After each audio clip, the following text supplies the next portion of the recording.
Our today's topic is artificial intelligence, and this is our class number 5. And today we are going to discuss about the basics of AI.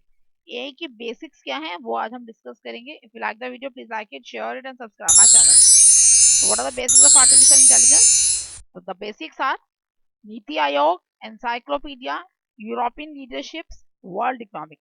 These are the basics of artificial intelligence. ये artificial intelligence के कुछ basics हैं जो दिए गए हैं. Because of these, the AI के जो versions है वो satisfied करते हैं कि भी ये सारे rules follow होंगे तभी artificial intelligence consider किया जाता है. Now one by one each and every discuss करेंगे. सबसे पहले नीति आयोग. तो according to the NITI Aayog, machines can perform many tasks like thinking, learning, problem solving and decision making. NITI Aayog के accordingly जो machine ऐसी होनी चाहिए जो सोच सके, याद कर सके, प्रॉब्लम को सॉल्व कर सके और डिसीजंस को ले सके. Now what are the NITI Aayog performs task कौन कौन से करेगी ये? Learning, thinking, problem solving and decision making. Now the next task is world economic form. According to the world economic form, what does world economic form says that आजकल का जो era है that was totally based on software engineering. Software engineering में बहुत ज्यादा आजकल का ईरा जो है डिपेंड कर रहा है. तो ये जो है that was the comes under fourth industrial revolution. ये चौथी इंडस्ट्रियल रेवोल्यूशन लेकर आया और जिसको सिर्फ हम लोग बाहर ही नहीं बल्कि we can use it in our homes, business etcetera. Political process में भी हम इसको यूज कर सकते हैं. सभी जगह इसका इम्पैक्ट बहुत ज्यादा है. हर काम में ही हमें आज की डेट में सॉफ्टवेयर की जरूरत पड़ रही है. This is our fourth industrial revolution. तो वर्ल्ड इकोनॉमिक फॉर्म क्या कहती है? तो ऐसा होना चाहिए जो सॉफ्टवेयर पे डिपेंड कर सके, जो इजीली घरों में, बिजनेस में और पॉलिटिकल प्रोसेस सभी के अंदर इसको प्रॉपर्ली यूज किया जा सके. Next is our European AI leadership. So what does the European AI leadership says that European AI leadership's full form is European Artificial Intelligence Leaderships. It is not defined as a technology. Technology की तरह नहीं हम इसको consider कर सकते. And not as a universal agreement. कोई universal agreement भी नहीं है. This is a technique. ये एक तरह की टेक्निक है which analyze the data and which recognize the patterns.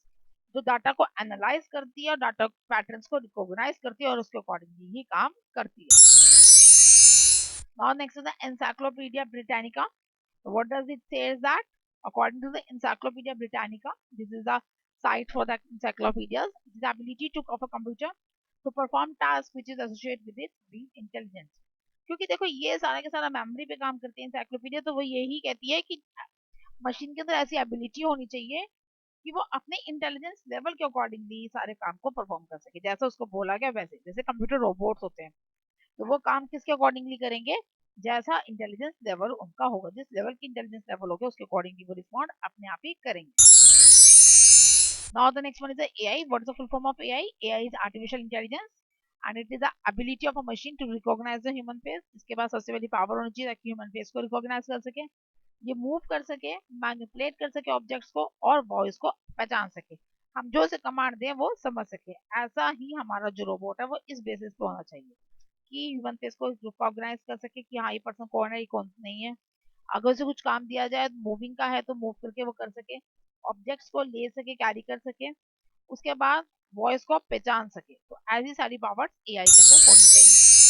Next is ML. What is the meaning of ML? ML means machine learning. What is the meaning of ML? Machine learning. It makes machine to learn by themselves by using data and make accurate decisions. ये machine को ऐसा बनाए कि data को समझ सके, उसका use कर सके और सही डिसीजन को ले सके. Now the next one is a DL. What is the meaning of DL? DL means deep learning. It train the machines with large data and helps in training itself. ये machines को train करती है बहुत सारे data के साथ और ये अपने आप को भी ट्रेन करती है इसी के अकॉर्डिंग. जो हमारी मशीन्स हैं उनका लेवल ऐसा होना चाहिए कि वो अपने एल्गोरिथम्स को खुद डिजाइन कर सके. Such machines can develop their algorithm for themselves. So we can say that the machine learning and the deep learning is a part of artificial intelligence. क्योंकि दोनों जो मिलकर ही काम करेंगे artificial intelligence के लिए. But ये सब कुछ नहीं होती है artificial intelligence. Machine learning or deep learning is not everything for your artificial intelligence. That's all for the today's class. Till you have a doubt in comment. Thank you.